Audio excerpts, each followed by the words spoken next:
Welcome to the Not All There podcast. I am your host, Chad, and I am happy to be in your ears right now because I have a conversation to share with you that I have with my friend Kevin this past Saturday. And it's a good one. It's funny, it's touching, it's pretty powerful, and it's filled with overcoming challenges. It's filled with hope and happiness. And he's a very kind person who has overcome a lot. He's very sincere. He's very raw. He's very open about his challenges and his alcoholism, his addiction. He got sober, had a stretch of sobriety, and then had a relapse. He talks about what that relapse was like, and now he's sober, and he's been sober for 5 years, and he's working his ass off, living a sober life, and he's accepted a lot about himself, and I can relate to that. And it's a challenging place to get to, but when you do arrive at accepting yourself for who you are, because you're fucking awesome, it feels good. It feels good. And remind yourself of that. You're fucking awesome. You really are. You're you. You're the only one there is. There's just only you. So that makes you unique. That makes you special. All right. Love yourself, because there's people out there that love you. All right. This is a long conversation, so I am going to step aside so we can get right down to it. Enjoy this one. It really is good. I listened to it again, listened to it back today, and I'm really happy with it. And that's it. Sit back, enjoy. It's a good conversation. Here's me and my friend Kevin. So we're on, man. We're live. We are live. Well, I hope the whistle's there in case, it's I don't know, a drowning whistle. All right. I need that for my life. That's what I need. Just walking around. A drowning whistle. So we were kind of covering some stuff before we got started here. Yeah, now we're not going to have anything to talk about. I know, we kind of did it all before. Sorry. It's not going to sound as natural as we. I know. But there was something that you mentioned that I thought was really good. So bear with me as I'm getting these mic levels set. All right. We had kind of touched on Al-Anon, pardon me. In what that experience was like, at least for me, and how I noticed, some of the, I guess the collateral damage from those people that had people in their lives that had made a wreck of things because of like drugs and alcohol. And you mentioned something about, what was your observation about living a normal life, like getting up, going to work? Oh yeah. Well, I've noticed, like, I suppose when I came into the program initially, or first made my attempt at getting sober, when was that? Well, I've been involved in the program since I was young. I have, on February 17th, I had 5 years of sobriety. So February 17th, 2019 is my sobriety date. But my first stab, I guess, my first attempt at sobriety was December 5th, 2001. Oh. And I was sober till I was about 36. Oh, wow. So yeah, for a long time. And, because of there was a DUI, and I got my license revoked. And they remind you when you go to court that having a driver's license is a privilege, not a right. And I have lost that privilege, and that if I ever want to drive again, I have to work to get that. I have to prove to the state of Illinois that I am worthy of that privilege. And that's not easy. No, it was not. It took it took, I think, 5 years. I had, and I just, it was a combination of things. I was not in a good place in my life. But I also knew, like, I wanted to have a license.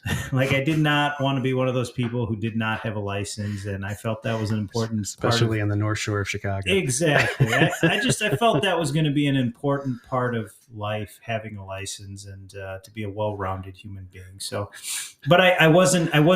I guess for me anyway, I wasn't delusional or confident, whatever you say, in myself enough to think that I would be able to, for years, go to court and convince a judge that I was actually sober and I was going to AA and I was learning the steps. Like I'm just going to give it a try. I might as well just start going. What do you have to lose at this point, right? Exactly. So that was my initial introduction to the program. I'd gotten in a really bad car. Well, it wasn't really. It was kind of bad. I mean, it wasn't. It was a car accident. What car accident is good? But so I'm going down Irving Park. I'm going down Lakeshore Drive on a Friday evening at about 7:00. All right. Into the city, out of the city? Towards, southbound. Okay. Into the city. And right there's like the bridge that goes, it's right by the first Irving harbor? Park. Yeah. Park Right. Road. Right. And there was a wild, it's like a Seinfeld thing. There was like these kids in a red Pathfinder. I still remember it. High school kids, I think. They're packed and they were swerving in and out. And one of them cut me off too close, and I was drunk, as I often was, and as one should be at 7 on a Friday. I mean, and not only that, I do remember I didn't have proper footwear on. I had shower slippers and jeans, and it was like October, so it wasn't freezing, but it was cold, and so where were you going? I don't know that I knew where I was going. Okay. I was just sort of. It was just time for a drive. Yeah, I might have been going to see my sister because I think at the time, I may have been going to her apartment, which I'm sure she didn't want me to come there in the state I was in, but I needed to go see her, so. That's where I think I was headed. Okay. Your guess is as good as mine. Anyway, these kids, this wild pack of teenagers, they, in this red Nissan Pathfinder, cut me off too close, and I went into a drunken rage. And I was like, I'm not going to stand for that. So I went and I sped around them, and then I cut them off real close. Oh. And so I got them back. The problem is they for whatever reason, they continued to go on, but I turned the wheel so hard that I lost control of my car. Oh. And I started spinning out around and around. I did a couple spins, and I remember it's weird. Like, they talk about like, when you're in one of these near-death experiences, everything slows down. It does. I have been in more than my fair share of car accidents. One involved the spinning. Yeah. And it did. It was just like, oh shit. It was so slow. It was so weird. And then I remember I felt what seemed like a tap on this other car. Oh. Luckily, nothing, like nobody was hurt. So that's good. I obviously I'm still alive. But I remember like thinking to myself, that I'm drunk, and in shower shoes, and I don't know what happened. I may have hit someone. They may be dead. I may be about to go to jail for vehicular manslaughter. I got to get out of here. I got to get out of here. So I'm like, you know what? I'm leaving. I know, and all this was happening in my mind. Like I know, fleeing the scene of a possible murder is not, but I cannot go to jail. Like this is not something that I'm prepared. Fuck it. I'm going to risk it. Yeah. So I'm like, I'm driving. So I went to drive my car, but apparently at some point during the spinning, the front axis of the wheel of my car ripped off. So I was trying to move and it wasn't going. And so I got out to see what was going on. Maybe I could, figure out. And maybe I could just change this real quick. And exactly. And then I realized, I mean, I'm not a mechanic, but I could tell that the wheel was not there. The wheel was at the front of the car and it should have been. And this is all happening like in a few seconds. And then I was like, well, I got to run.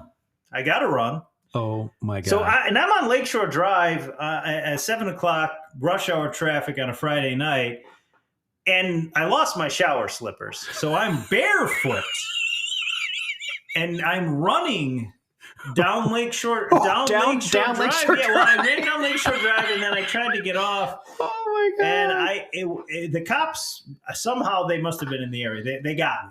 They got me, and then. Do you think they were like placing bets on you? Like, how far do you think this guy's gonna?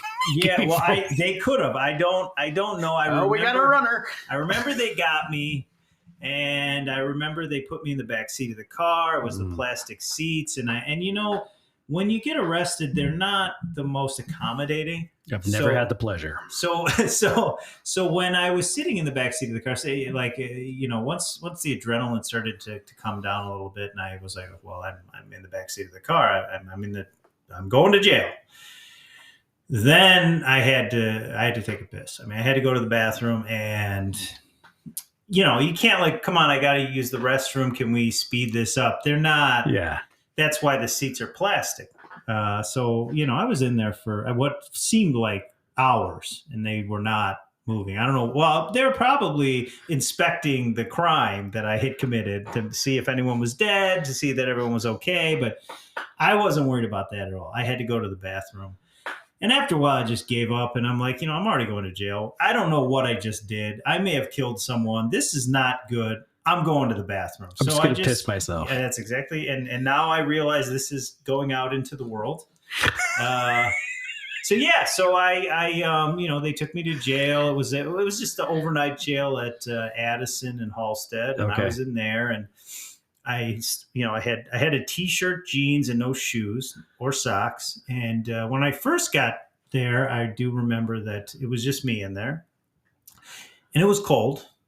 In the jail cell, but everything was like, I got to sit on a little bench, and then as the evening progressed, more people started coming in, and some of those people were larger than me. So by the end of the night, I was on the cement ground, and I do remember sitting there looking at some of the folks in the jail cell, and some of them I think were probably living on the street.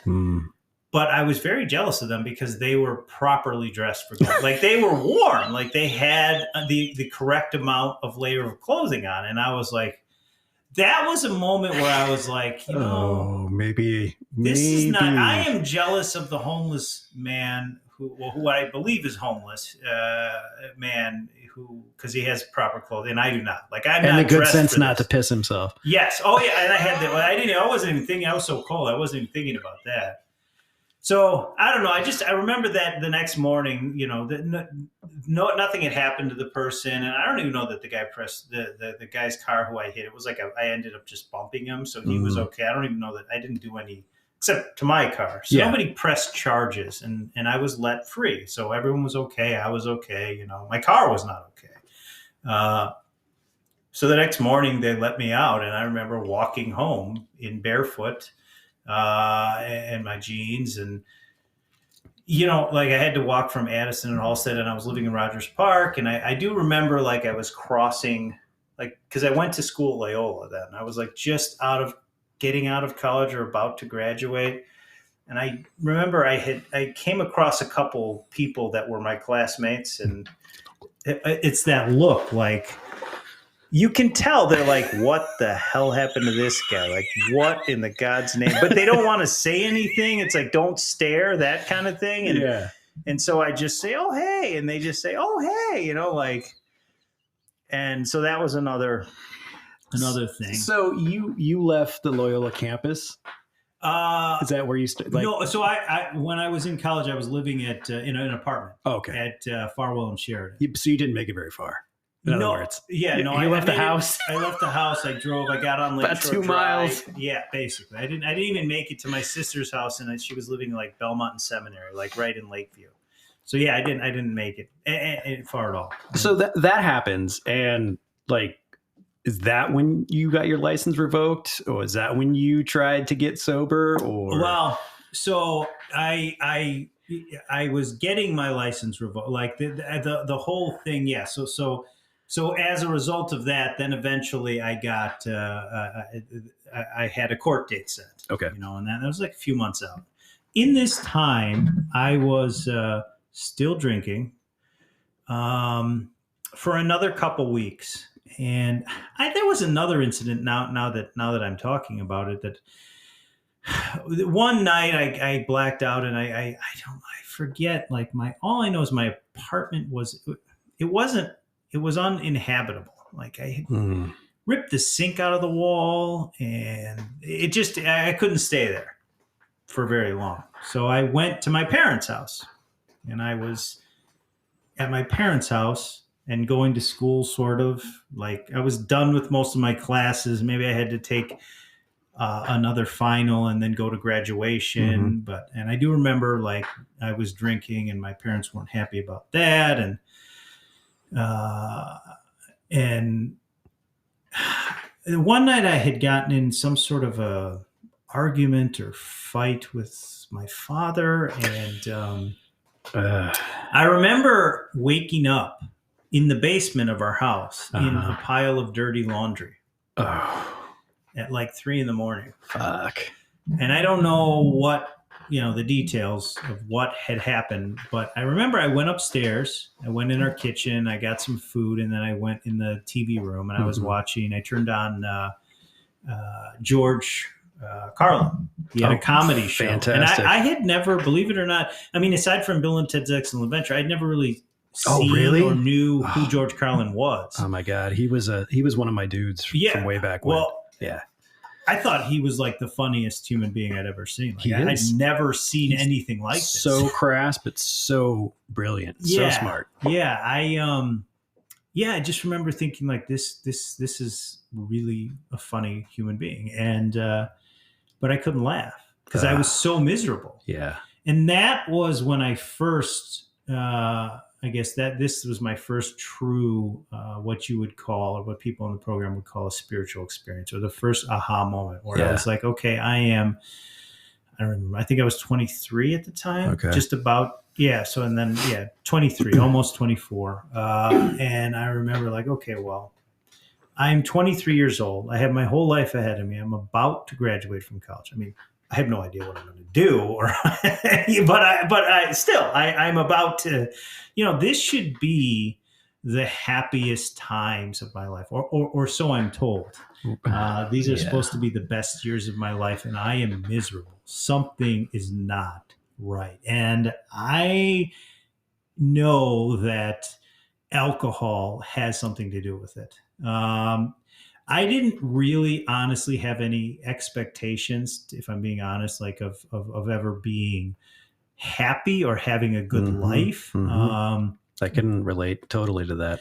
But what I knew was, I knew enough. Like, I wasn't one of these people who had no idea what Alcoholics Anonymous was. I knew that it was a place where you go to get sober, or not to drink. So I knew that at least if I was around people in the program and I went to these meetings, that at least I would be safe. At least I wouldn't be drinking, because every single human being I ever knew for years and years, and since I was 12 or whatever, the only people I knew how to or spend time with, interact with, were drinking. It was drinking and taking drugs. That was the way that I socialized with people. And I knew that at least if and those are the people that for whatever reason I attracted into my life, so I knew that at least if I went to these AA meetings, then at least even if they say, well, I didn't believe, well, even if outside the rooms they're getting drunk, in the rooms, I would be safe there and I wouldn't be. So I started going, and I knew I was going to have to go anyway because of the whole car incident. Yeah. And, so I knew, and it's kind of funny because, like, I started, and I don't know if somebody I've heard people mention this in the rooms before, but so I was going to the meetings for about a couple months. Right. Okay. And I was sober before I ever went to court, and I had called a lawyer who was going to represent me, and he said, hey, you're probably going to get a DUI, but why don't you start going to these meetings and make a list of them, because it's going to help you. You know, this is going to help. You know, at least it shows the courts, hey, he's trying to change his life around. He's aware he has a problem. So that's why I was going. Well, one of the things that they tell you in AA, which I God bless AA, is the rigorous honesty. Yeah. So when I went to court, then I had to go get an alcohol evaluation, and I remember sitting with the lady, and she was doing like some sort of an alcohol, like they ask you like how often you drink, how much you drink. Yes. So they can be like, yes, you are an alcoholic. I was 100% honest. I had one of those too. Yes. I did not. I mean, at any other point in my life, I would have said, oh no, one or two, maybe every couple of weeks. Right. You know, I would have had the hopefully presence of mind to not be, but I was honest, which, even though it felt good, didn't it? It felt good, but the look on it was that look, the same look that my classmates got when I walked past them after I got out of jail. She was like, "What the?" I know. You know, like, well, do you have fun? And I remember trying to explain to her. I didn't know what I was trying to explain to her what it's like for me to have a drink, and I distinctly remember the only thing that I could come up with was. The only analogy I could make to this lady who I, for whatever reason, felt that she didn't fully understand, at least in my mind, what it was like. I'm like, for me, when I have a drink of alcohol, she's like, do you ever have one drink and then just that's it? I'm like, no. That's like, I'm like, that's like torture. Yeah. Well, so what I said to her, I'm like, I'd rather have none at all. That's exactly. And what I said to her, I was like, try to imagine, ma'am, that you haven't eaten for a week, and somebody, whatever your favorite food is, somebody takes a plate of food and they put it in front of you, and you can have one. You get to have one bite, and it's amazing. It's your favorite food you haven't eaten in a week, and then they take it away. That's what it's like for me to have one drink. Yeah, and I mean, I got my point across, but that's such a beautiful analogy, man. Yeah, like, so. I'm going to keep that one. Yeah. And then I'm like, you know, I'd almost rather not have that one bite of food. And I'm sure you wouldn't either. But, you know, she said, well, you need to go to AA. And so I had to go. Well, first I had to go to like this. I mean, my license got revoked. And then I had to go on Lawrence Avenue to some like alcohol program. It was outpatient a couple nights a week. It was up on the side. It was like Addison, or not. It was Lawrence and Western. This was like in uptown. And I had never been. It's a little dicey over there. Yeah. Well, now it's better, but I'm sure back then it was a little iffy. I'd never been out of like Rogers Park, or so I'd never gone that far west off the red line. Like I was still, and I didn't have a car, so I was riding the bus. Well, first I would ride the train to the bus, but anyway. So I was doing this alcohol program, and you know, we would watch movies, and I don't know. It was like all these people with DUIs that were there, and was it kind of like the scary straight sort of tactic? Yeah. And the guy who was the counselor was older. It's probably my age, but he seemed older at the time.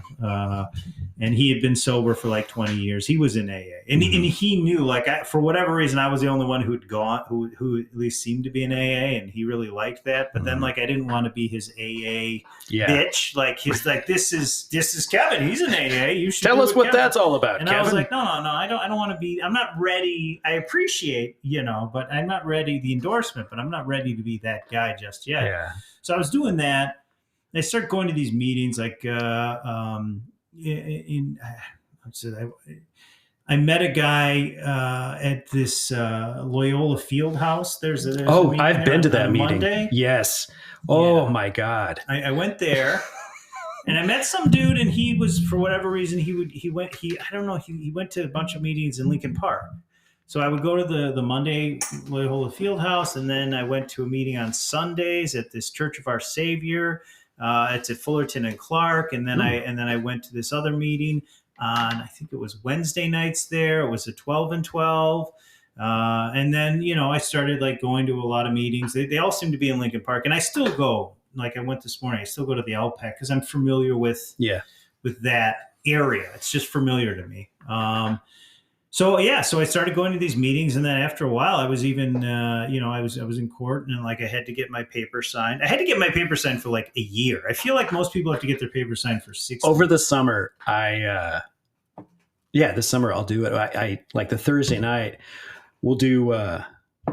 We'll have the meeting outside. We'll have people over. We'll have like a big cookout and like a potluck. And then when the sun starts to go down, we'll like all sit around and have a meeting out there. And one of the guys, same thing, had his license revoked and he had to get like a year's worth of paperwork signed. He would just bring a stack of it to that meeting. Yeah. And as we're eating, everybody's just going around filling out the paperwork for him. Yeah. That's, well, I had to do it for like a year at least. Yeah.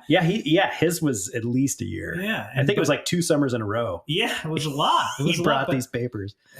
But the thing is, at one point, my regular meeting that I went to like every Wednesday, they were like, well, I was the chairperson, because even though I didn't quite have a year, but it was a 12 and 12. So it wasn't like, so every 12 weeks you got somebody new. Yeah. Yeah. So they're like, yeah, he could do it. And I'm like, okay, but who's going to sign my paper? I can't sign my own paper. I'm the chairperson of the meeting. Right, because the chairperson's supposed to sign the paper. So I had this one guy, Jim. He was like, probably again my age, but he seemed like he was like 80 years old. He was like this old guy with a white beard, and he would sign it because he was like an elder statesman, as they say. And so he would sign it for me whenever I was. So I remember that was ironic and awkward and just weird. And then I just continued going, and eventually I stopped getting arrested. I stopped getting having these incidents, and after a while,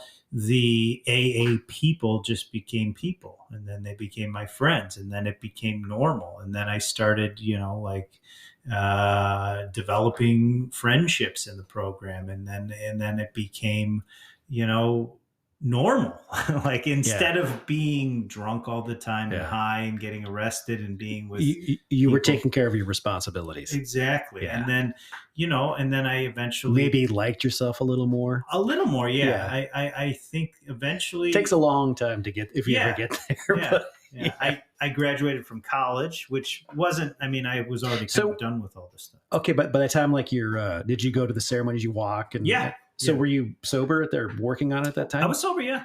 I was sober. That's kind of cool. And I was on like I was just heavy into the drugs. I was not really. I wonder. I'm guessing like anything else, it's a combination of nature and nurture, or both. What happened and how I was born. I know that. Environment and circumstances. Correct. Yeah. Yep. So I think, like, I always tell this one story, which I don't know why I remember it, but when I was a kid, maybe 7 or 8. Okay. I think I may have actually mentioned it in this meeting once. I'm not sure, but the Cookie Crisp story. Sounds familiar. Okay. So when I was a kid, they had this Cookie Crisp cereal, right? Yeah. And, I remember it. You would get, I think there was like a burglar and a cop. Yes. And you would get the toys in the cereal. And I got the toy in the cereal, and I was all excited, and I was playing with it. And it's a toy box piece of crap. It's like, and so it started losing its color, and it was just like this blue blob after a while from, I guess, me touching it. And I could not, like, I was convinced that I got the defective toy. And I just couldn't keep it. I was just so upset that why did I get this crappy toy? And my dad took me aside and he said, Kevin, it's the toy box toy. And I'm like, yeah, but I got the bad one. Like, I got screwed basically in my 7-year-old brain. And he's like, no, I'm pretty sure that's how all those toys are. And I'm like, and I didn't believe him. I was like, no, I don't think you're right, Dad. He's like, well, when you go to hockey, you have that friend, Zach, he likes Cookie Crisp, right? He got the toy. I'm like, yeah. And he's like, well, ask him if his toy still has all of its colors in the right place. I'm like, okay. And I remember thinking in my head, like, but obviously his is fine. His is fine. Yeah. And then I don't know. I went and I asked him, and sure enough, Zach Newmark. Well, maybe I shouldn't say his name. Hey Zach, how you doing? Yeah, it's like he had nothing to do with any of this. He was just a kid in my hockey team. That's not even his real name. Yeah, that's not even his real name. He's just he had. I don't know him at all, and I haven't seen him probably since that 7. Conversation. And he said, "Oh yeah, that happens. It just the color starts coming off," and he was. And I remember thinking at that moment, like, well, I don't understand. Why aren't you devastated? Like, what's going on here? Yeah. Why are you? I thought maybe he was high. Like, he just wasn't bothered by it. And there's a part of me that thinks that being convinced that I'm getting, like I wake up in the morning and I always, my natural way of thinking is I'm getting screwed. I don't know how. I haven't figured it out yet, but I know I'm getting screwed. I know I'm getting screwed. And, I had that even when I was a little kid. So, and there was other stuff like I would always eat way too much sugar. So maybe it's like the genetic. I have no idea if that's the nature. But I do know that, I had all the regular things that I feel like people get upset about, like, I had really bad acne, whatever. And, I was kind of. Some people made fun of you for shit. Yeah. And I had kind of a heavier, like a face. I was kind of a heavier set kid and I wasn't great at sports. But that's like, in my mind, that's like. Doughy with acne exactly, and unathletic. And then I felt like all my friends, my close friends, the women just loved them. Like all the girls thought they were like these pretty, like everything looked cool, no acne, perfect like porcelain skin in their hair. Like my hair's kind of puffy. And oh man, you got a good head of hair, dude. Now, but when I was a kid, like I wanted that straight, like Terminator 2 kid hair, the Edward Furlong cool hair. And that's why I used to keep mine always so short. Same thing. Yes, I didn't have the Edward Furlong. Yeah, these are the struggles of having like fine, thick heads of hair, people. Like we hated our hair and still kind of do. Exactly.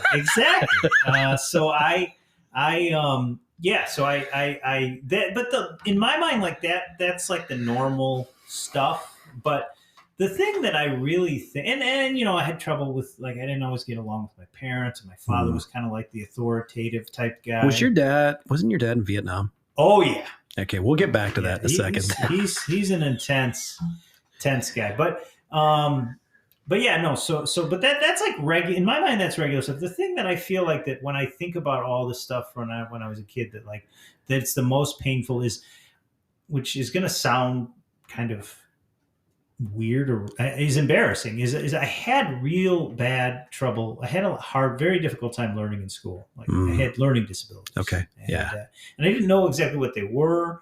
But I later found out that I had dyslexia, dysgraphia, dyscalculia, ADHD. You graduated in 96? Yep. Yeah. Yep. Okay. So I graduated in the early 90s, and the resources that are available now were not available then, and I don't think I don't think educators really sought it out that much. And it was only if it was like really very obvious. They probably just thought you were a fuck up. Well, yeah. And so did I. And so that's brutal.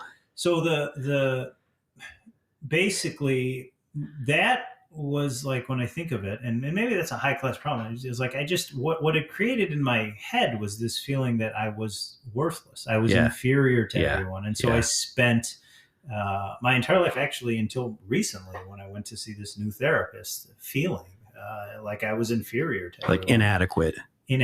Yeah. And that's why I say, like, the acne, and that's more, I feel like, almost more normal. And like a lot of, and believe it or not, there's like, you'll never really hear, like, some people will say, well, I didn't do good in school. Like, I was really smart, but I just didn't try. Like, they're always like saying that. Most people don't say, I had severe, like I had, because it's like you're basically saying you're an idiot. Even if maybe that was the case, they a lot of times don't admit it. Yeah. So if I'm being, I just didn't really try. Yeah. If I'm being honest, no, I tried. I couldn't like make it work. And you graduated college. I did. I found out later, I guess, because I went to see this therapist and he's all about doing these neuropsych tests. And he says, you got this. I didn't even like everyone has heard of dyslexia. Right. Yeah. Now it's like it's a common thing. But I didn't have just that. It's always been common. Something called dyscalculia, which apparently is like they call it the dyslexia of math. And I had dysgraphia, which and so I had it all, and some slight ADHD, and and then obviously a predisposition to become an alcoholic. So Jesus, I was a mess. But I just remember growing up and being in high school and up into my 20s when I first got sober. I had this feeling like, well, I'm not going to ever amount to anything. Right. I am not as good as the rest of these people. I am dumb. Exactly. Yeah. And I don't have, so, like regular, or at least somewhat well-adjusted human beings and well-adjusted I don't kids. think that there are any. Well, there might not be, but at least they have. I don't think they you hear exist. about like going to college counselors and like making plans for their life. And I didn't have any of that. Well, I didn't have that guidance either. I don't know if it was like. Well, I didn't think I was capable of. Well, yeah, neither did I. Yeah. I mean, I didn't go to college, and I, in hindsight, because it's bothered me for a long time. But then I kind of had to forgive myself a little bit and thought back, like, okay, well, let's say you gave it a shot, right? Like, I would have fucking flamed out. It just would not have happened. I was so ill-equipped and ill-prepared for like going out into the world at that point, let alone like, trying to go to I mean, I went to community college and like academically flamed out in like, the first semester or whatever it was. And I wouldn't have made it. I was lucky in that, I guess lucky. Yeah. I got to say, I was blessed. I have to be honest about that I had my parents, my mom, neither of them went to college. Mm-hmm. So it was very important that I went to college. They really wanted me. And my mom filled out my college. I didn't fill out the college application. Oh, she just took the reins and did it for you? Yeah. I mean, I wasn't even like, I was just drinking heavily when I was like 17 or 18 years old. Like I had what they call full flight from reality. Now looking back, like I was just taking acid and cocaine, drinking, and I was out of my mind. Like I was just not. But my mom loved me, I guess, and she wanted me to. So I'm sure she loves you. Yeah. So she filled out the college applications and like she sent them in, and I got in first. So first I went to Indiana State on academic probation. Then I went there, and for whatever reason, I went to my classes and I did the work. Like I can read stuff, like even though I have dyslexia, which I asked my therapist, like, well, that doesn't make any sense. How can I? He said I have really good reading comprehension, even though maybe it's slow because of the dyslexia. But I'm like, well, that doesn't make any sense because that you're having trouble. He said, well, you're able to fill in the meaning and get the context. So I guess by the time I was in college, you'd pieced it together enough. I was able to get through the courses.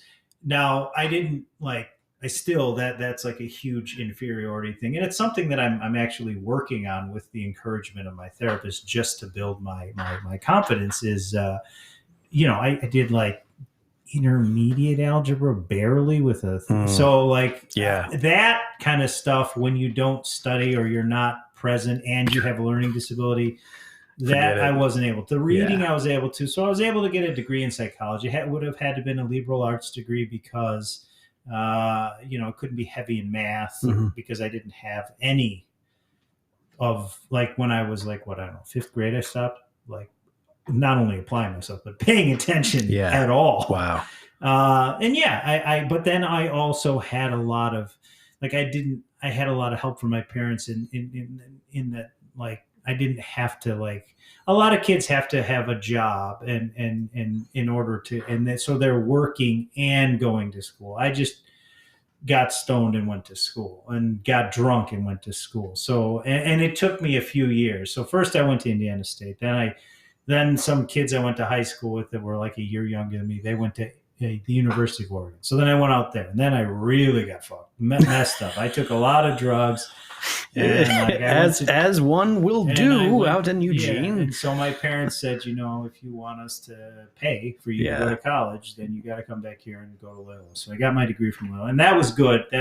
Otherwise I wouldn't have a degree either, because I didn't know anyone, and I was like, would have been my second year, so I wasn't living in the dorm rooms. I was living with my parents, and so I didn't have that influence, and I was able to get through.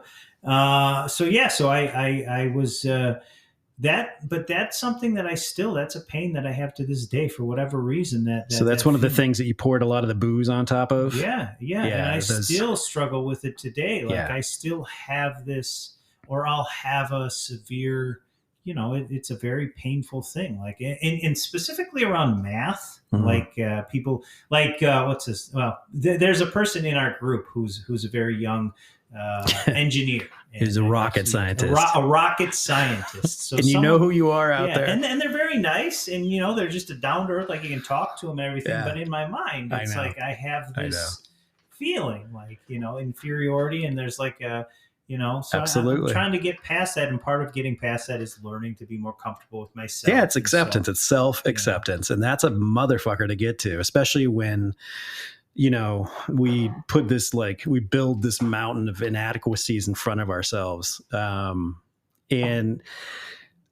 with your, I don't want to get too deep in the woods on this, but I am fascinated by, so what did your dad do in Vietnam? Was he like an infantry guy? Oh yeah. So he had to do 2 terms.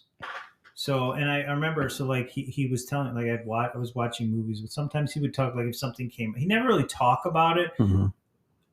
It would be like in passing, or like if something sort of, you know, like that's not what it was really like. We were driving down the highway, and it was pouring rain, and I don't know, we almost crashed or something happened, and he got upset, like sometimes these veterans do, and he got upset, like.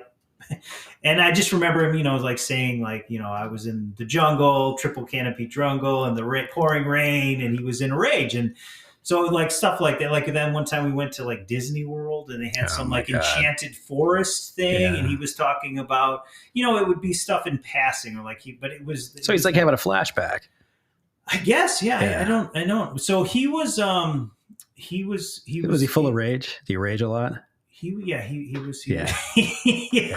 was full of rage. Yeah, that'll fuck you up, man. He was full of rage. Yeah. It's never like, probably wasn't necessarily like directed at you, but it was just around, and you probably didn't quite know where it was going to go. Yeah. Well, and then also he was you know, I always felt like I definitely felt like I let him, because he didn't go to college, and his dad was not the greatest dad, and he didn't have a whole lot of guidance, and he didn't go to college, and he went to Vietnam, and then after he went to Vietnam, he got out of Vietnam, and he's working in road construction in the 70s and 80s, and at least at the time, the people that work in that industry were rough. Around the edges, and especially in Chicago. Oh my God! In the unions and construction in the 70s, 80s, and 90s, when he was. So there's, you know, but so he was initially like an infantry guy, like he said platoon, like that, like we were watching Platoon one time. He said it was like that, and then he got done with his first tour, and for whatever reason he wanted to go back, so he went back, re-enlisted. And then he was a door gunner. He was like on a Huey. He was an actual door gunner. And he survived. He survived. Yeah, they said that the average. I googled it. It's 2 weeks. Yeah, is the average. So he made it 6 months. And so he did that. And he was definitely he's got like shrapnel in his arms, and he was in the hospital, the VA hospital, and he was actually.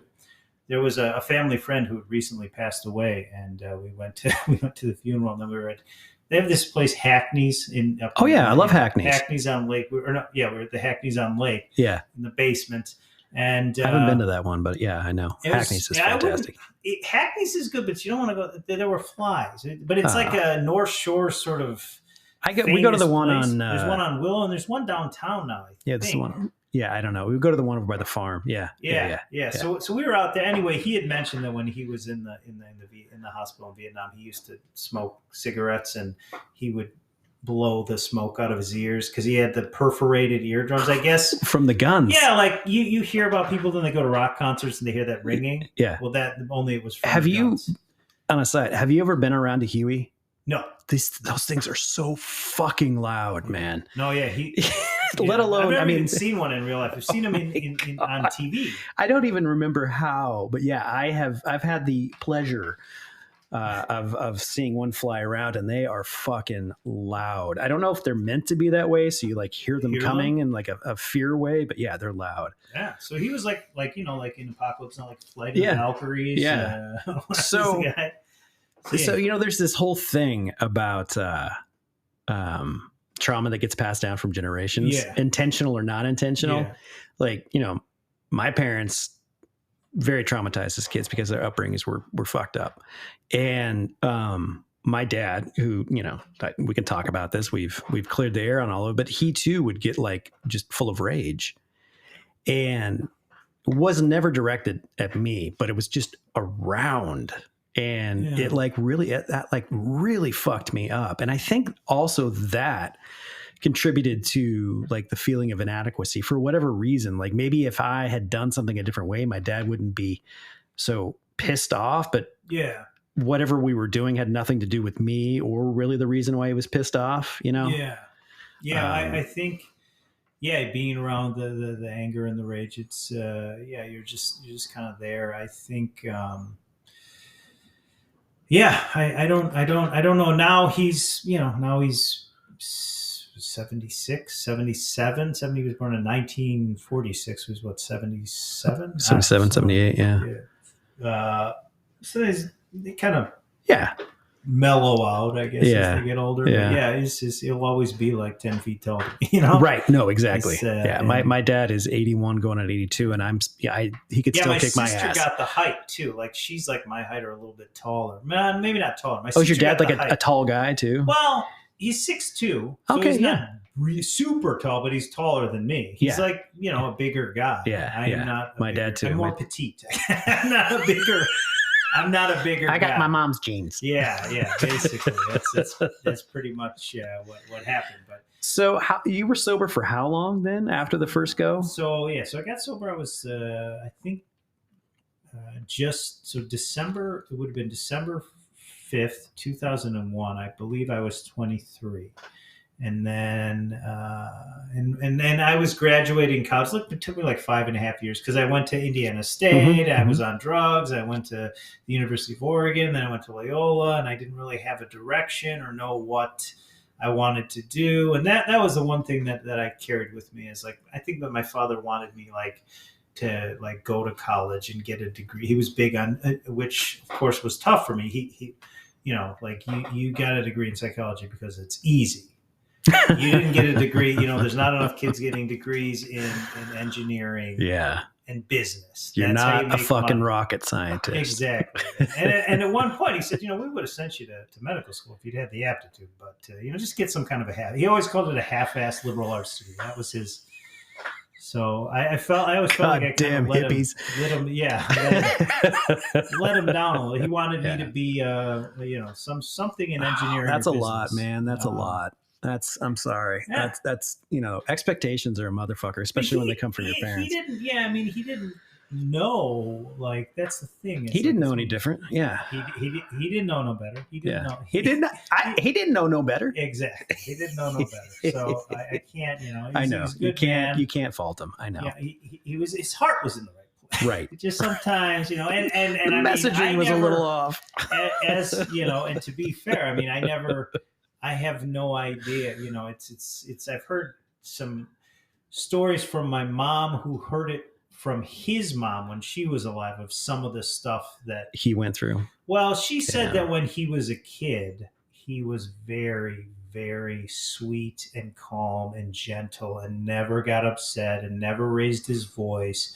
And like he has a brother who's 5 years younger. And I guess my dad used to like make these model cars and airplanes, and he would sit in his room and he loved it. And he would do it for hours, and then he would go do whatever. And then his little brother at the time, my uncle, who was 5 years younger, would come in and play with it and break it. And he would never get upset. And she said, I sent my boy away to Vietnam, and he was a sweet young man.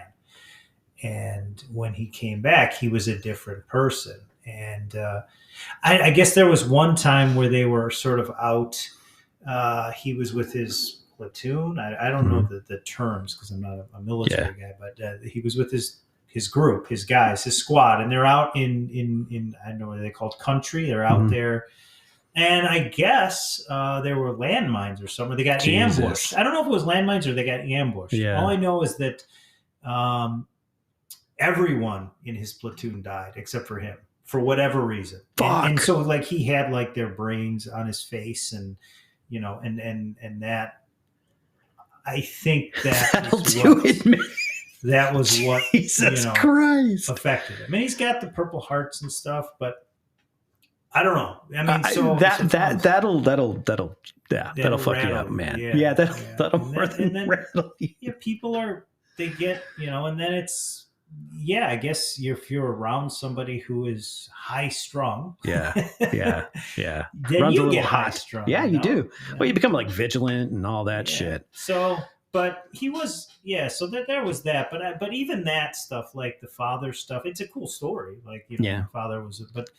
That didn't really like anything. My father, like any disagreements that I have to be honest, it made me angry, but it didn't like, and I definitely didn't always feel, and maybe the generational trauma got passed down. I don't know, but that wasn't what really was the learning disabilities in school. That really affected me. And I do think that not a lot of people talk about. It's kind of an embarrassing thing. That is what the most, if I think about that, my father was just my father, and I feel like a lot of people have, maybe not a lot, but a fair amount, a good fair amount have a lot of issues with their parents, and sometimes their fathers are, whatever. And in my mind, like that's just a regular part of life. The learning disability, though, that's painful, because what that did was that created this idea in my head that I have no future. And when you have no future, you don't try. And when you have no future, you don't care about what's coming next. It's like you can drink and take any drug, which I did, and you can drink yourself to excess, and you'll take any acid or cocaine, anything you're putting, because you don't have a future. You're not going anywhere. You're a throwaway. I might as well go out having a good time. Exactly. You're a throwaway kid. So that's a different I can relate mindset. To that. Yeah, it is. Where you don't care. And you don't care. You don't see yourself 5-10 years down the road. Exactly. Like, what's your 5-year plan? I don't know. Am I going to be alive in 5 years? Yeah, I'll just be having a fucking good time, man. Yeah, I mean that's probably the thing that and so I don't know, and that was the thought. Like I did think that I was going to drink myself to death or somehow die. I mean, it seemed plausible, but for whatever reason, I lived through that whole car accident, and I just remember I was just like.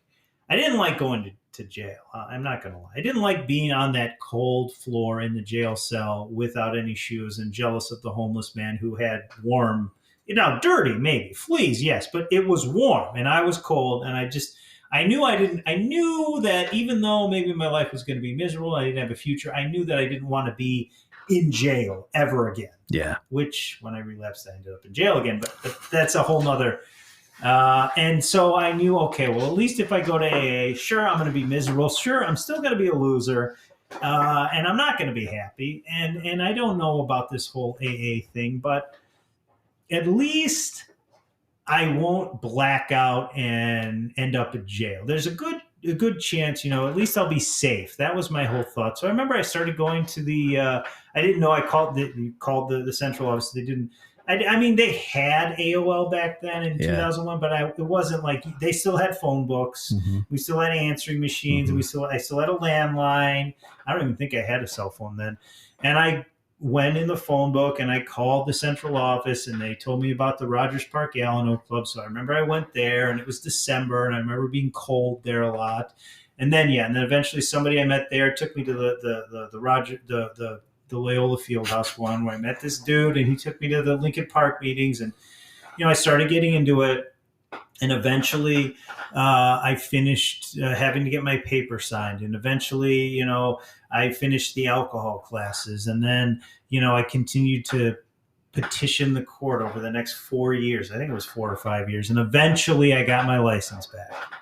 I didn't have a car, but I had my license. So I was excited about that. And so that was, it took like a solid 5 years. At 5 years, then I was in there, and I started, AA was no longer like, was this a cult? What's going on? Like I have to be here because the court sent me here, but I'm not really too into this. Mm-hmm. At this point, I was into it. So that was actually a blessing. If I'm looking back, that was like God or a higher power or just pure luck that I got a blessing in disguise, that I got in the car accident and I went there and George Carlin, who's now maybe God was speaking to me through George Carlin. Well, he was a sober guy in the end. See, I didn't know.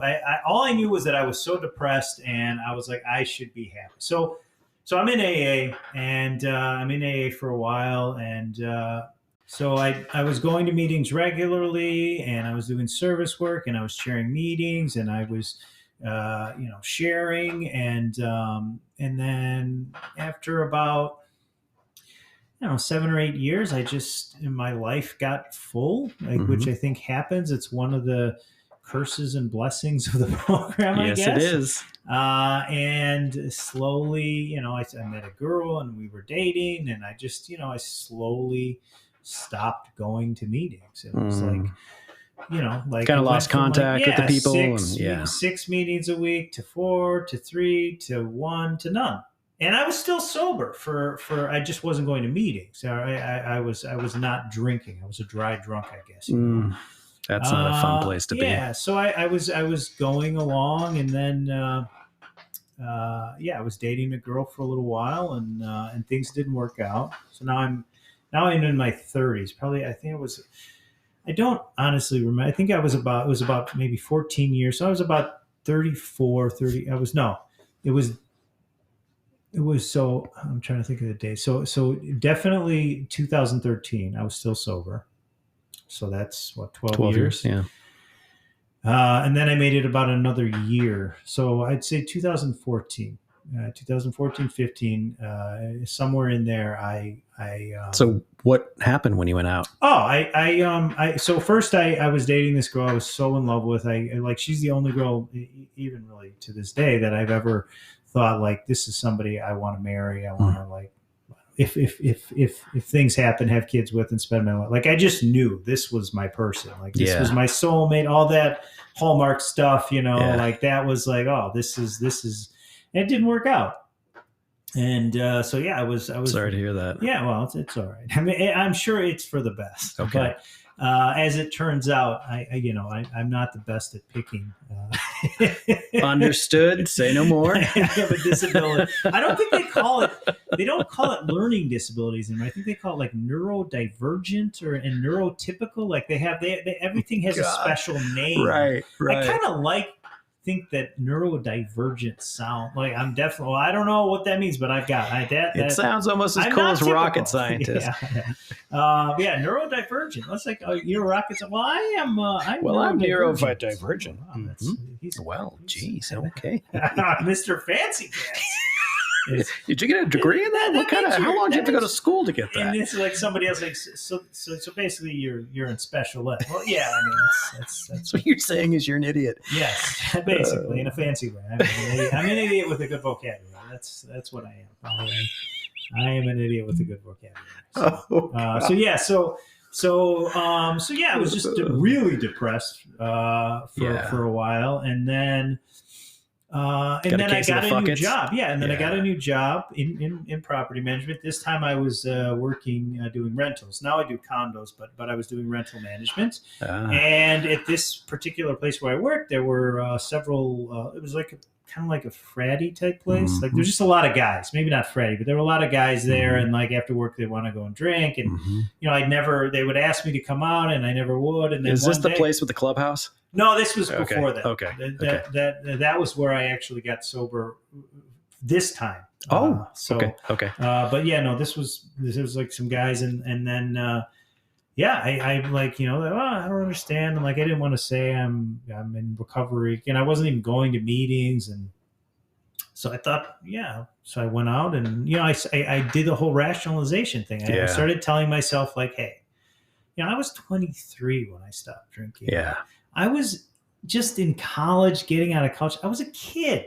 You know, I wasn't as mature. I was at a different place in my life. Like I was handle my shit now. I've earned this. Yeah, I am. Yeah. I'm older. I'm more centered. I just want to have a couple of drinks after work. Like I'm not looking to go to a college party and do beer bongs and keg stands. Like, Fast forward. Yeah, I'm not looking for that. Then. So now I've also been single for over a year or so at this point, and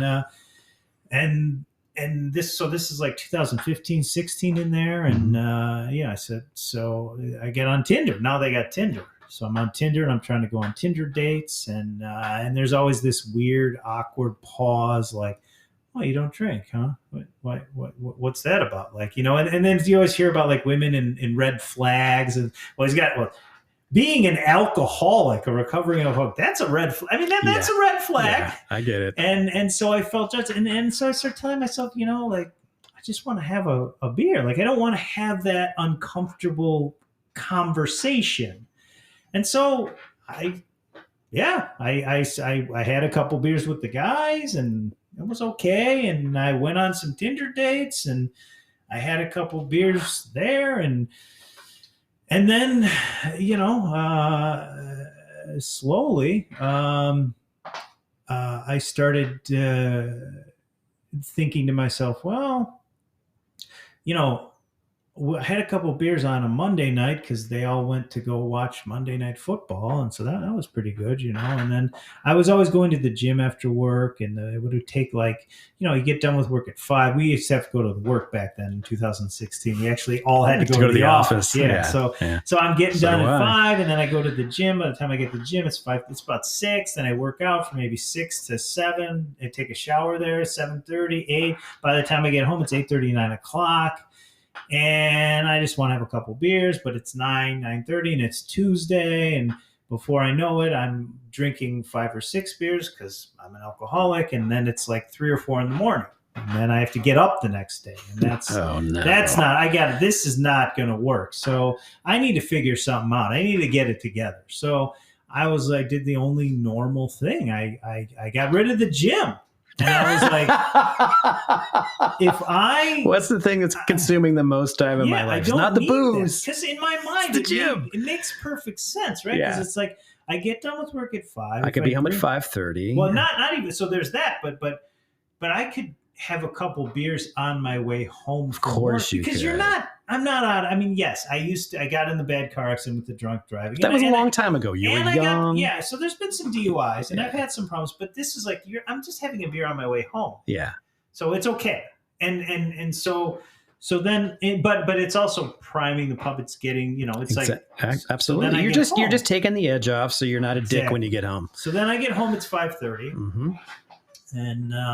And I think, okay, well, I could just drink from 5:30. At this point, I wasn't even trying to count my drinks. So I could drink from 5:30 to 10, and I'd be in bed by 10:30, and that's plenty of time. Yeah. Yeah, it didn't work out. Yeah, that didn't. And I came up with all kinds of strategies this time where, like, it was like, well, I would go and there's the on Howard Street, there's this 24, I think it's called Around the Clock Liquors. Yep. Yeah, so I would go there, and I always would. So sometimes I would buy just a 6-pack, and even because I was extra safe, I would buy a 6-pack, and there's usually some guys on the streets who looked like they could use a beer. So I would give them 2 beers. And then I could only drink 4 because I only bought 4 beers. And I would never have liquor in my house. I would always have to buy it as an additional way to, protection. But that all went to hell. After 4 beers, I'm you're just getting ready to go. Yeah. And then it's like, well, I could have a couple more. And I don't really want to walk all the way over there, so I could just drive. So then I would drive there. So now I'm drinking and driving again, which I said I would never do. And then I was continuing to go on these Tinder dates, and I remember particularly one girl who looked like a perfectly normal girl, and we went to some wine bar in Roscoe Village. Okay. Well, she could drink. I mean, she looked normal, but she could drink. And I never drank wine. Like, I was more of a beer drinker. So I don't even know anything about wine, but I could drink it. It had alcohol. Yeah. All I know is that by the end of our date, which was probably only a couple hours, I was bombed, and she was not. Yeah. She lived close, so she was sober enough that she was able to drive us to her house, and then she, it was the first date and all that. So I took an Uber home, and on my way home, I stopped at this bar where my friend was, and we were drinking, and then I took an Uber, up. I got it in my head that I was going to go and visit my father in a drunken stupor. Anyway, I don't know exactly what happened. All I know is that the next day that's when I was at 26 in California. Oh, yeah, that was because it was the weekend. And that's the big boy jail, everybody. So 26 in California is different than any jail that I'd ever been to. I've only been on the outside of that jail. Oh, yeah. So Jesus I Christ. was in there. And I had, because I was at the wine bar with the girl, so I had a tie, and I didn't have a tie, but I had a button-down shirt, and I had slacks on. And maybe a sport coat or something, yeah. Exactly. So I was in the jail, and it was like, I do the time traveling. Like, I'm here at the bar, and then I remember, let me go see my father, and we're going to talk some Was your dad out. Still up here? Yeah, he still lives in Wilmette. Oh, my God. And so I don't know what had happened. All I know is that... How did they take you down there? At some point, my father must have called the police because I was out of my mind. And they took me to the Wilmette jail or Skokie, maybe the Wilmette jail. There's something where like it was closed that day, or something on the weekend. There was something was going on, and like I remember going to. There's a courthouse, Skokie, like across from Old Orchard there. Mm-hmm. So I remember going there in my drunken thing, and then they put me in a paddy wagon. And there were a bunch of other guys at that, and we all went to 26 in California. You must have said something bad about someone's mom, or I could have. Yeah, I could have. Well, I went to 26 in California. And when you go to 26 in California, you hear about like the bullpens. Uh-huh. So at 26 in California, they have like 5 different bullpens. Yeah, I've heard. So you like go in the first bullpen, and it's like your standard bullpen, like a square rectangular room, and you're in there. And this is not where the pitchers warm up. And the guys come in, and there was this one dude who I think he was like, there's always like in the movies, like where like the random person like comes up, and you're like, that person guy, he's like, you don't look like you. What happened to you? Yeah. And then I think he just disappeared. Like I don't know. I don't even know if he was real, but. So first we do the rectangular one, and then they line us up, and we walk into another room. It's all the same guys. We're just being moved from room to room, and then we're like in a round bullpen, and then we're in a triangular bullpen, and after like 5 or 6 hours, you eventually get to, I don't know what they call it. Like it's like this area where they process you in. Yeah. And so you haven't even technically been put in jail. You're just waiting. No. Yeah. You're in the bullpen for at least 5 to 6 hours. And there's multiple different, you're like going from room to room, single file with all these people, all of them. 15 dudes in there. There were at least 10 of them that had the same story. Bitches be crazy. And that's why they were there.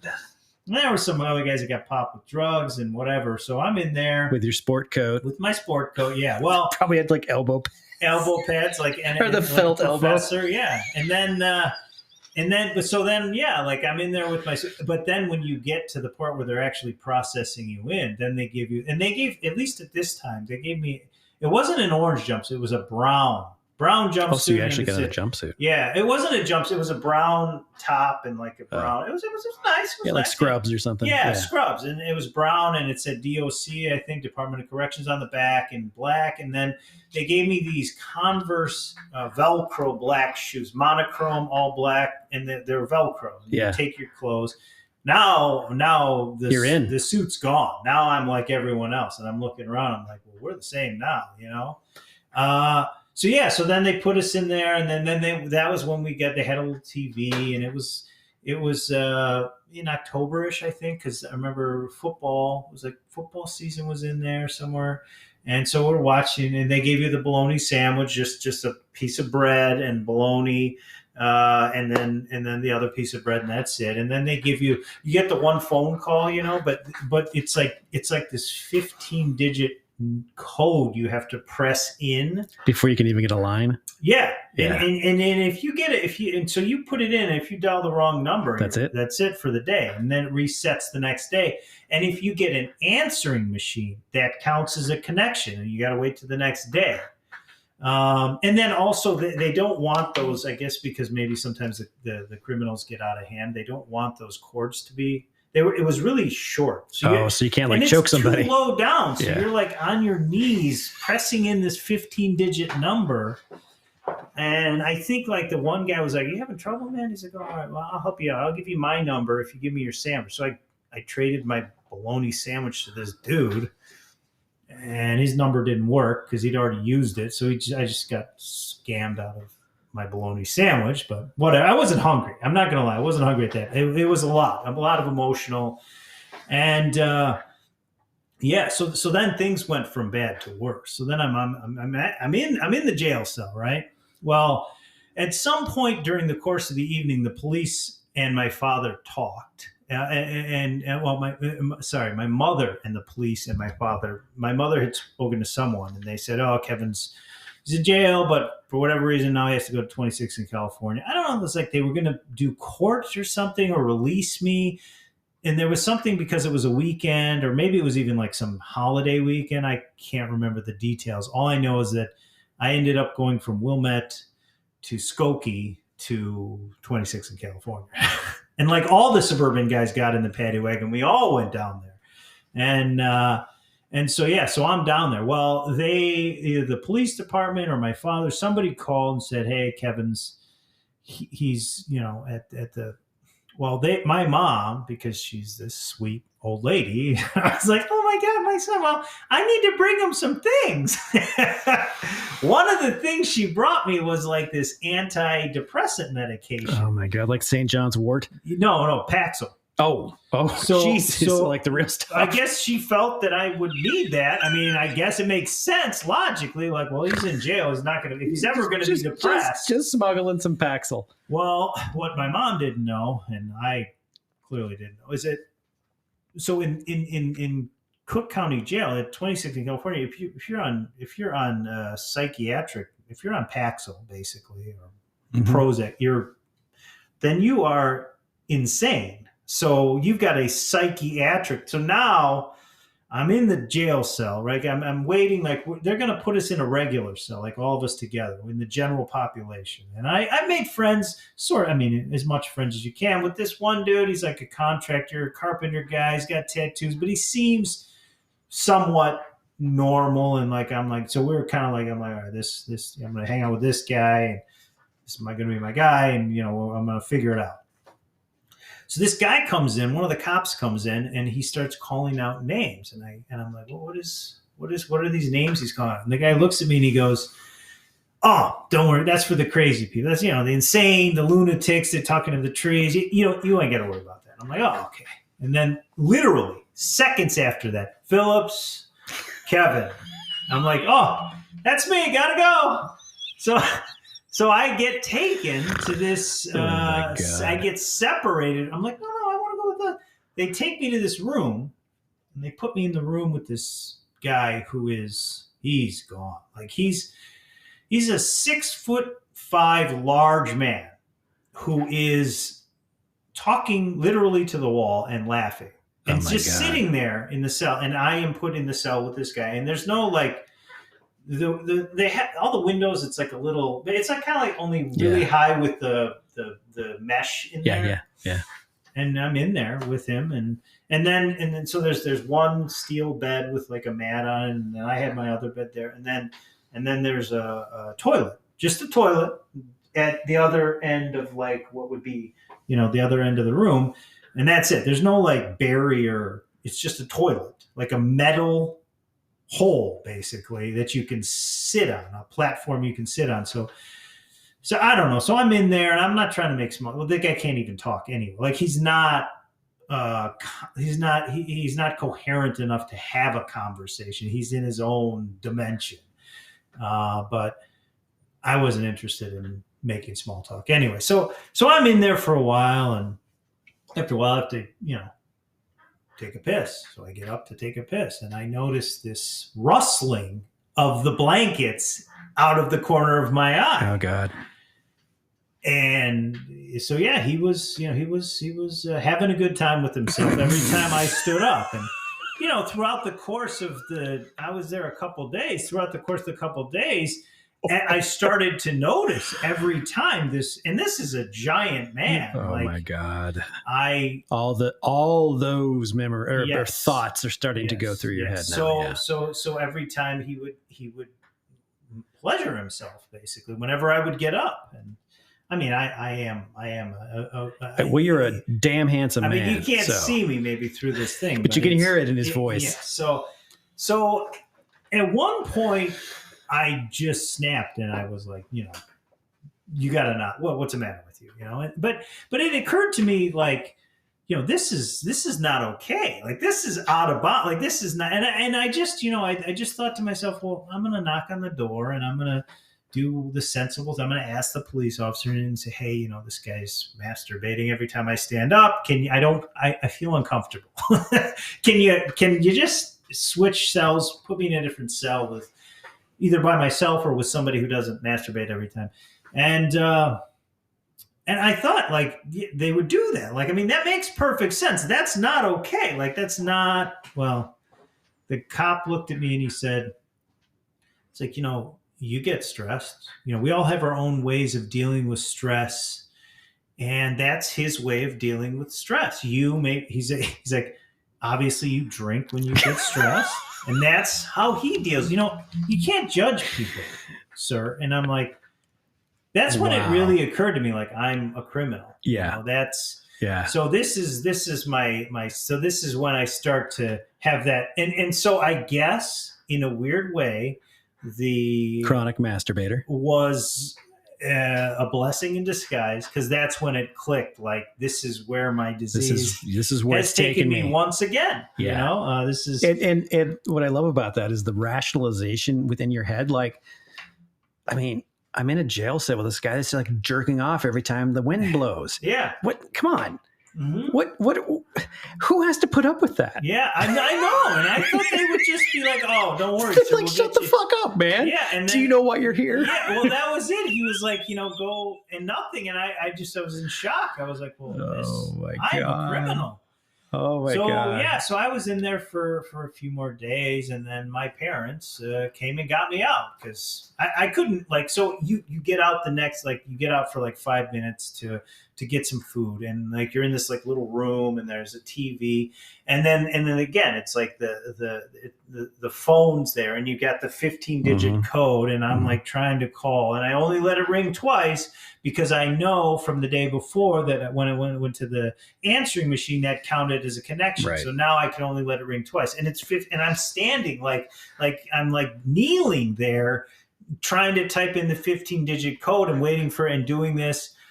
And then, I got some food, and I remember this whole thing where like they gave us like some Jell-O, and I didn't want the Jell-O, and I had my tray, and I was walking to throw it out, and the cop said, what are you doing? I'm like, what? I'm done. He's like, you keep that Jell-O. I'm like, no, I don't want the Jell-O. He's like, well, you keep that. I'm like, why? He's like, that's like money in here. That's currency. You don't just throw that. He's like, you're going to want that. Just keep it. It'll come in. And I was like, that was another moment where I was like, oh, this is bad. This is Yeah. this is not good.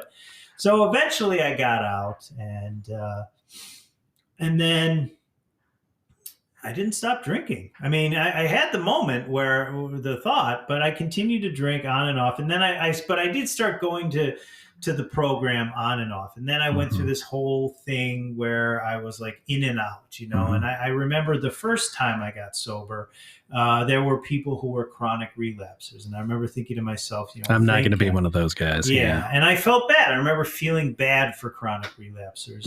And here I was, a chronic relapse. So it was one of the yets. I became a chronic relapser.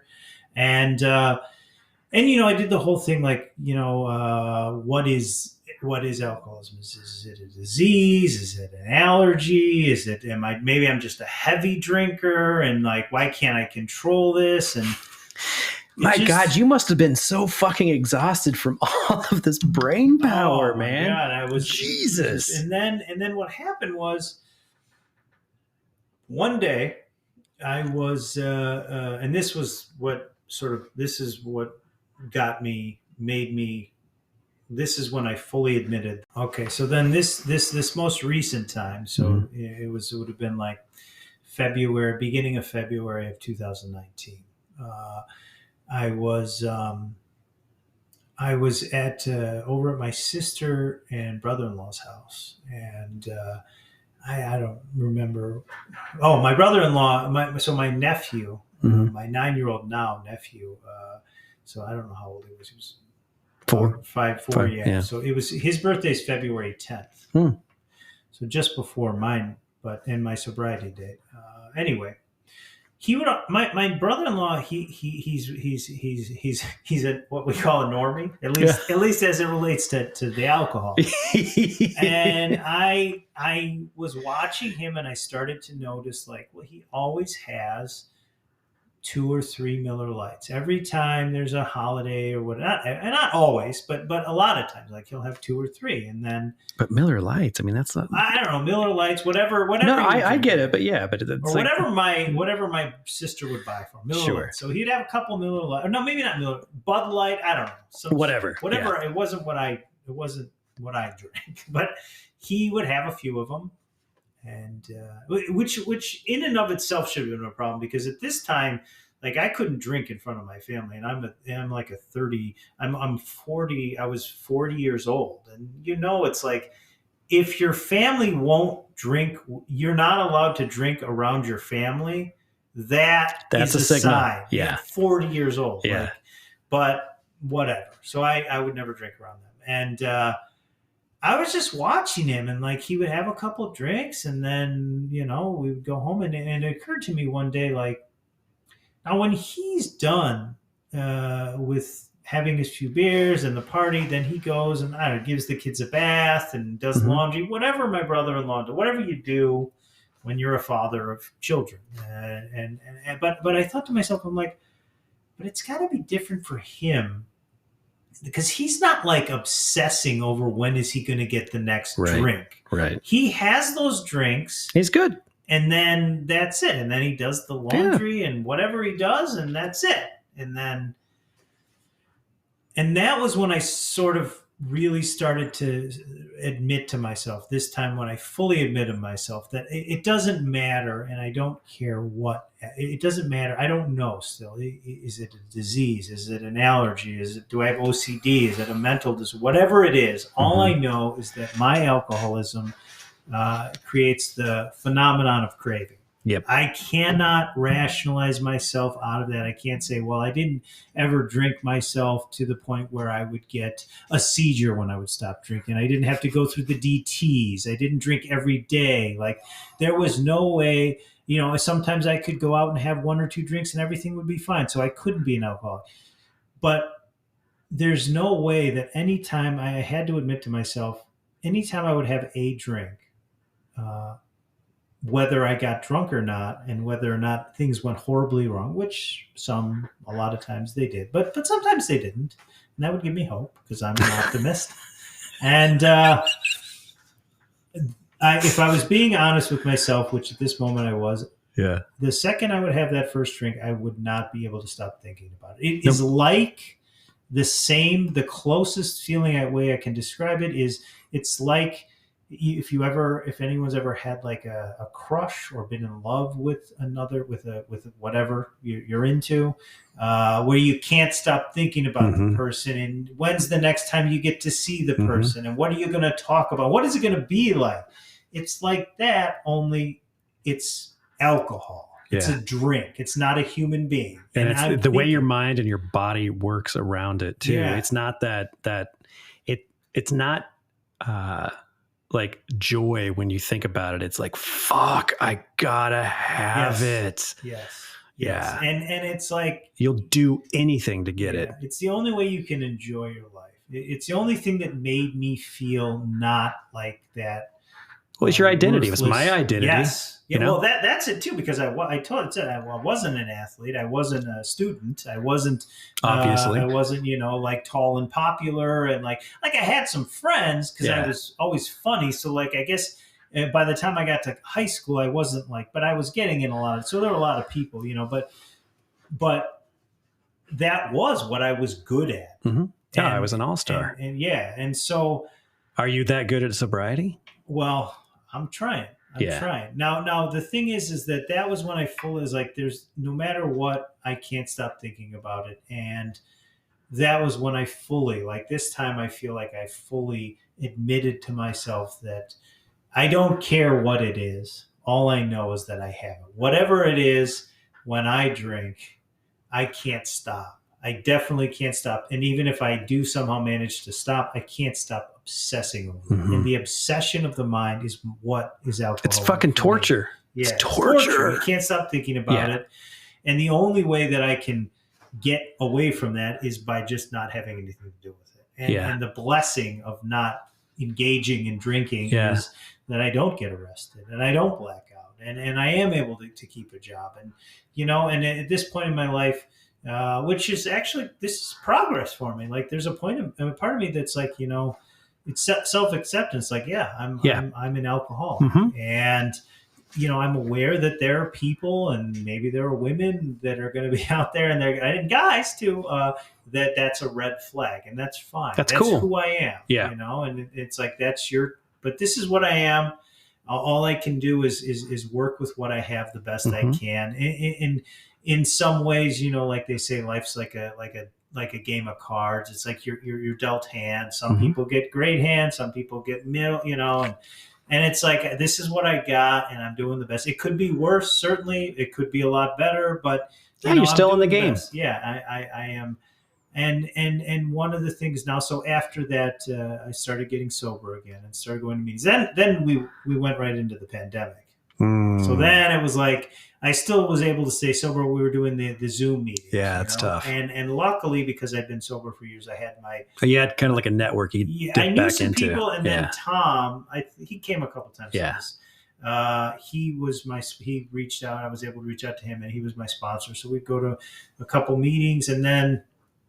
But during the pandemic, and then just because I think I'm just kind of like by nature, sometimes I'm lazy. I don't want to work. Yeah. So I was going to meetings and I was working through the steps with my sponsor, and I was staying sober. And then like last summer, after I'd been sober for, 4.5 years, he said, okay, well, this is the 12th step. If you want to go out there and carry the message, you gotta go to meetings. Like you can't just do Zoom meetings from your bedroom. You gotta go to some meetings, and you gotta talk to people, and you gotta share. And and that's been a shift for me, because I remember telling him, like, well, I don't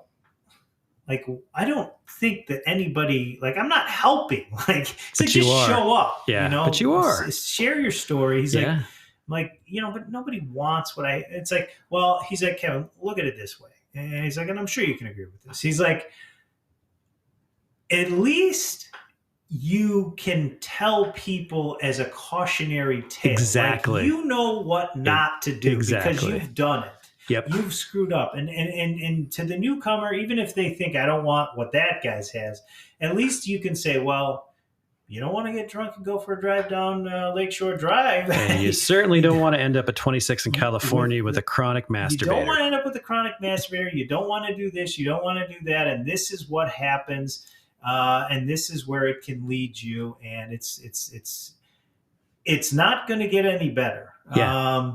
It's not, and so now, now the way that I'm working my program, or I don't know that I'll ever be as amazing at being sober as I was at destroying myself. Like going to meetings. I don't think any of us will, but the fact that we can do it is enough for me. I think one of the things the greatest appreciation that I have of this program now is that I am very careful and scared. Like, I don't want anybody, whoever they are, whether I like them or not, whether I think they're a weirdo or they're the greatest human being, I don't want anyone to ever feel like it's like AA is not a place for them. So, right. So, and there's so many different ways that I could think like, well, I'm Jewish, so I don't like, this is Christian based. Like, this is like, or I'm Muslim, or I'm whatever, gay, or I'm whatever you could be, whatever reason that you could be to not feel a part of. It's like,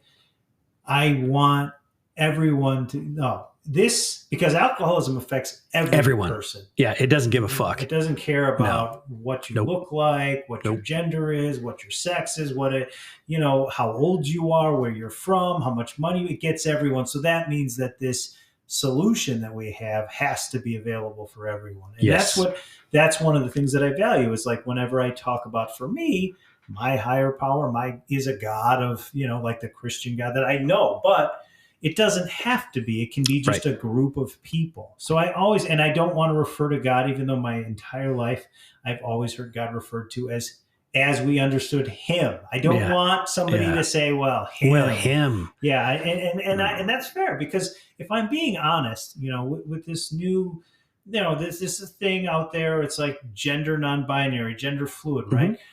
Well, I don't know about all that. What I will say is that if there ever was somebody who was, an entity or a being that was gender non-binary, gender fluid, it's God. Yeah. That is it's pretty simple. God is not, that I can agree with. Yeah, I got you there. God is not a him. God is not a her. God is not. It's just whatever. Yeah, it's a whatever. So it's like, for me, but also a huge part of it is the group. Of drunks, the group, and those steps, these 12 steps, they all say we. We. They don't say I. They say we understood, and I think that for me, my concept of God and a higher power is for me anyway. It's like, well, Kevin, if you have a problem with people, then you have a problem with God, because God works through people. And I think that's why those steps are all we, because we can, you cannot. Yeah, exactly. Yourself, look what you did on your own. Exactly. And that's a big part of my recovery and sobriety, is like, I can't do this shit alone. Like, it's important, like, for you and everybody else that's here on Thursday night and our chats and all that, like that constant checking in and just, because there are those days and those times where we feel kind of helpless. Yes. Even though, like, you've got 5 years, I've got almost 10, and it's like, okay, we've built some good sobriety here. I mean, this is your site. Like, you combined, you've been sober a large chunk of your life, and you would think at that point, well, Kevin's got all this combined time. He's got shit figured out. And it's like, I can guarantee you he's going to wake up tomorrow morning or whatever and just be freaking the fuck out over who knows what. Yeah. And we can reach out and just say, I'm freaking out over blah, blah, blah, blah. And then, everybody, we all relate to that. Yeah, we can relate. And that's one of the things too, where it wasn't until the relapse that I really started to understand that whole idea of just for today, one day at a time. Yeah. And there's this saying they say, always be nice to the newcomer, because one day they might be your sponsor. And it's like, or that like, to hear, like, I never fully understood, like, well, who's the most sober, whoever got up earliest this morning. Yeah. And it's true, because I mean, that's not just for sobriety, that's just for life in general. Like, we only have right now. Yeah. And that's something that I try. That's why I work. Like, that's about, there's this another person in our group who was just recently, I think, celebrated half a year, when we go into names, but he was saying, he was starting to realize, like, this is not just about stopping drinking. He's like, I'm realizing it's not just about, it's about living life. It's about, how do I, and for me, that's a huge part, is like, I am by nature a very negative person. How do I reframe it? Even the relapse. That's why I mention it. There's a lot of shame I have about it, and I want to get away from being ashamed of it. I certainly don't want to encourage people to relapse, because that is not good. I did it for you. You don't need to. But at the same time, it's like, I need to remind myself that, hey, I shouldn't be depressed that I relapsed. I need to be grateful that I made it back. Grateful that I came to this meeting. Grateful that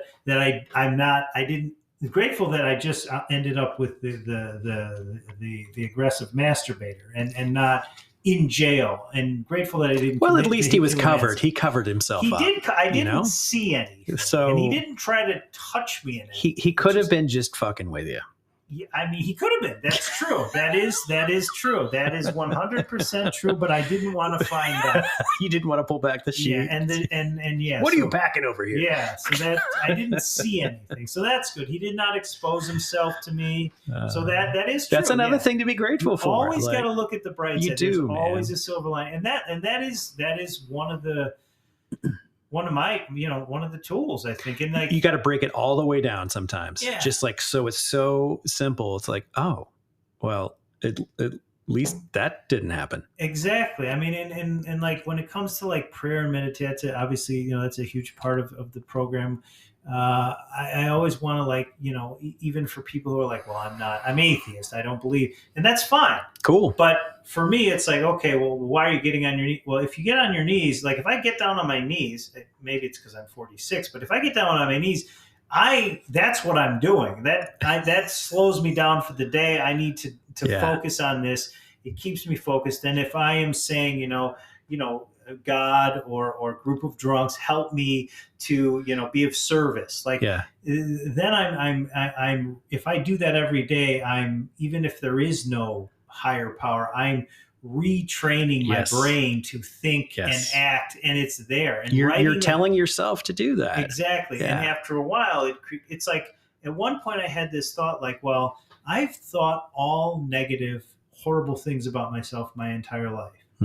And if I can think all horrible, negative things about myself, why can't I flip it? It's possible, right? I mean, it's not beyond the realm of possibility for me to have a positive. If I can have a negative, I can have a positive. Right. And then that was a huge thing. And so the way that I go about doing that is like, doing the prayer and like the meditation for me is just taking a break. Like I'm not a Buddha on a mountaintop. No, I'm not like, some monk. Just get quiet, close your eyes, and just sort of chill for a sec. Need to separate myself from all the activities of the day. And that helps me a lot because I am, have a history, as you may know, of being a bit of a hothead throughout my life. And I found that taking those few moments has given me space. It does. And it's helped me to not be a hothead anymore. And it's helped me not only with sobriety, but it's helped me with interpersonal relationships. It's helped me in work situations. With the property man, there's a lot of dealing with customers. It is having that moment.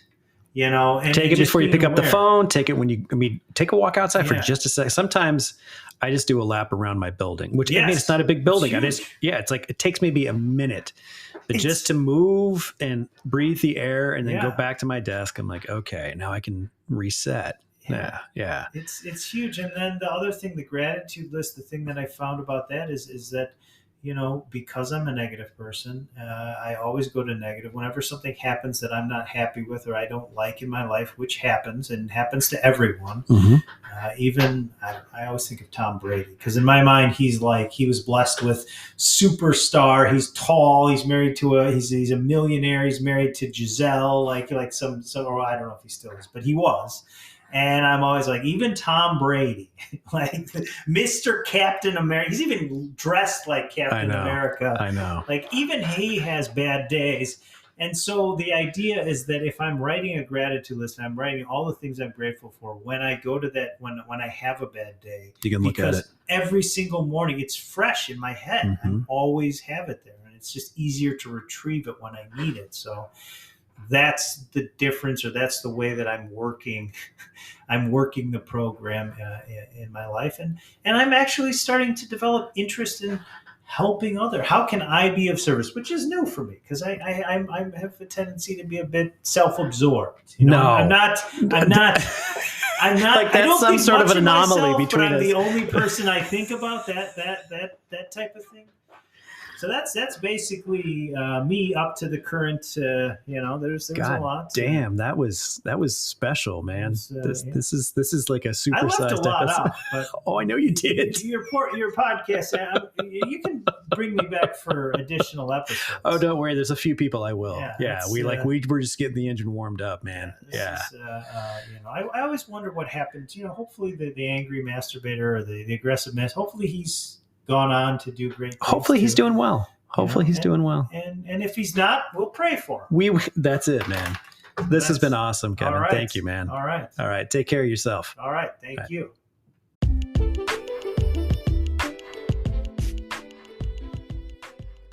Well, how about that? That was one hell of a conversation. Thank you, Kevin, for being a part of this. I know you didn't really know what the hell you were getting into, but I'm here to tell you, man, you killed it. You crushed it. That was a really great, honest, sincere, and vulnerable conversation that we had. I'm very proud of you for sharing what you did. I know that this is going to resonate and help with a lot of people. And I can feel your heads nodding out there. Well, that concludes my workday. So I am going to, I don't know what I'm going to do. Just go fall on my bed and pass out, I think. It's late and I'm stuck down here in the basement. All right, everybody. Okay, here we go. You ready? I need you to focus on this. Be kind and loving to others. Love them. Be kind. And be kind and loving to yourself, most importantly. Give yourself a big old hug because you deserve it. Okay, that wraps this one up. I hope you like it. I'm really proud of it. Take care of yourself. I will talk to you soon.